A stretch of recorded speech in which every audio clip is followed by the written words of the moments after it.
Je ne veux pas vivre comme ces autres-là. Je tends l'argent par les fenêtres, engraissant toujours les mêmes gars. Ces gars qui imposent leur loi sur la propriété, faisant chaque jour des gens lambda des êtres encore plus isolés. J'en ai des idées morbides à cette heure de faiblesse.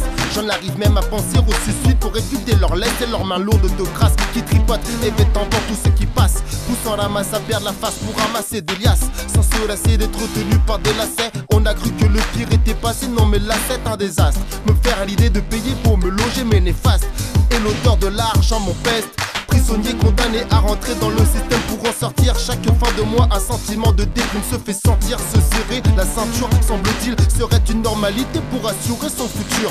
Constamment je constate combien profitent des failles de notre constitution. Nos conditions, nos contrôles, notre gré. Forcé de constater qu'il faut qu'on se tape contre un système de consommation où seul le consommateur est peu comblé. Droit d'humanité bafoué, dans l'œil fourré. Manifester pour avoir plus de droits de dépenser. On n'en parle ou pas de ce que signifie démocratie. T'entends pas ou quoi? Le bruit que font tous ces démons crasseux. Quel est le but de l'homme si ce n'est celui qui ne sait créer? Face à l'énormité de la vérité, il ne peut plus raisonner. Pouvoir du peuple erroné, système qui pue l'ironie. L'oligarche nourrit au nez, nourrissant la schizophrénie.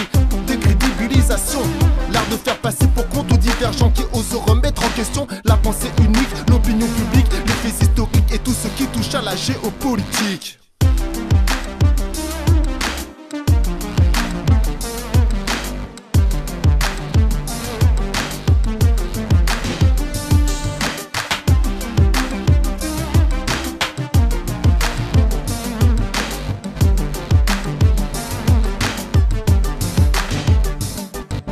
La bêtise de l'homme et son obsession pour la possession. Comme posséder, ses savoirs font son identification. Des crevards sans nom, dépourvus de bonnes intentions. Faisons de nous des esclaves et des produits de consommation.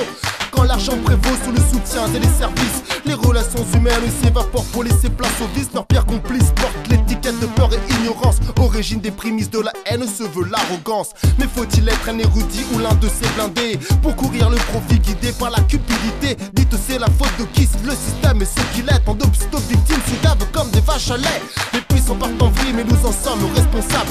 En vouloir aux plus riches ne nous rend pas moins minables. Exécrables vous réclamez comme vous feriez l'aumône. Incapables de vivre sans le système, vous êtes gilets jaunes. Combien de temps encore passé à se fourvoyer? Depuis quand l'être libre et souverain s'est égaré?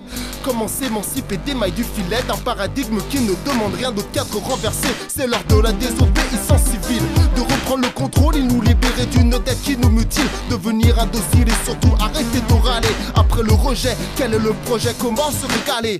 Débrancher la télé, plonger le nez dans les bouquins, baigner dans la créativité, faire son jardin. Parler de partage et de solidarité. Au bon vin c'est de courage et d'huile de coude qu'on doit faire le plein. Redéfinir la richesse, remesurer nos valeurs, fuir les idéologies perverses et gérer nos ardeurs. Sortir du joug de la bassesse, exposer un tuteur, choisir la voie de la sagesse et parler avec le cœur.